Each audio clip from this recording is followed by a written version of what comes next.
Ang programang ito ay rated SPG. Striktong patnubay at gabay ng magulang ang kailangan. Maaaring may masiselang tema, lengguwahe, karahasan, sexual, horror o droga na hindi angkop sa mga bata. May usapan ang mag-ina na si Lynette at saka lalong-lalo na si Dr. Carlos Benitez na magdi-dinner sila, pero ito ay hindi na ituloy dahil sa tinawagan ni Annalyn ang kanyang ama na kung saan sinagot ito ni Dr. Meneses.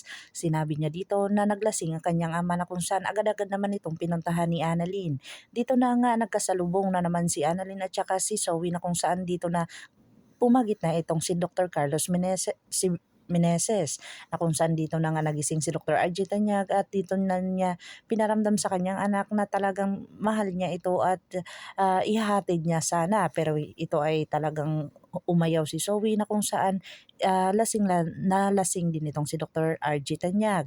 Ito ay sinabi na lang ni Dr. Meneses na siya na lang maghahatid kay Annalyn na kung saan sumama na lang siya kay Zoe. Agad-agad naman itong niyakap ni Dr. RJ Tanyag ang kanyang anak na si Annalyn na kung saan nagsiselos na naman itong si Zoe.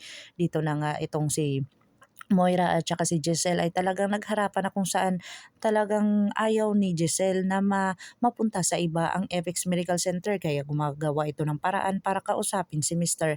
Soler at dito na nga ay napapayag niya si Mr. Soler na kung saan name your price ang sinabi niya dito at nainganyo naman ito. Dito na nga ay talagang prosigido itong si Dr. RJ Tanyag at saka si Giselle at lalong-lalo na ang kanyang amang si Don Pepe ay talagang masaya na dahil pumayag na itong si Mr. Soler.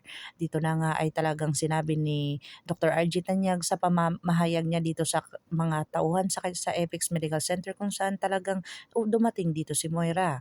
Sinabi ni Moira na talagang hindi siya mapapatalsik dahil siya ang may-ari talaga ng Apex Medical Center. Sinabi dito ni Giselle sa kanya na talagang ibebenta sa kanila ni Mr. Soler at hindi sa kanya. Dito na si Annalyn ay talagang porsigido na talagang kinausap niya si Dr. Carlos Benitez at nanghingi dito ng tawad. Pero hindi ito tawad ni Dr. Carlos Benitez na kung saan sinabi niya dito kay Annalyn na mas pinipili mo ang iyong ama na kaysa sa akin. At mas mahalaga talaga si Dr. RJ Tanyag kaysa sa akin na ako naman ang magiging ama mo sa balang araw. Na kung saan dito na nga sinabi ni Dr. Carlos sa kay Annalyn na talagang doon ka pa talaga kay Dr. RJ Tanyag na kung saan nangangaliwa ng asawa. Dito na uminit ang ulo ni Annalyn at sinabi niya dito sa kay Dr. Carlos Benitez na mas pipiliin ko pa ang tatay ko kaysa sa iyo na kung saan napaka-plastic mo. At dito na nga pinaulit ni Dr. Carlos na kung saan narinig ito ni Lynette ang lahat ng mga sinasabi ng kanyang anak na si Annalyn. Kinakabahan si Annalyn dahil sa lahat ng mga ginagawa ni Dr. Carlos Benitez na kung saan isinumbong niya dito sa kanyang amang si Dr. RJ Tanyag. Dito na nga si Lynette ay tumayo sa kanyang kinaupuan na kung saan bumagsak ito. Posible bang buntis ito si Lynette sa kay Dr. Carlos Benitez?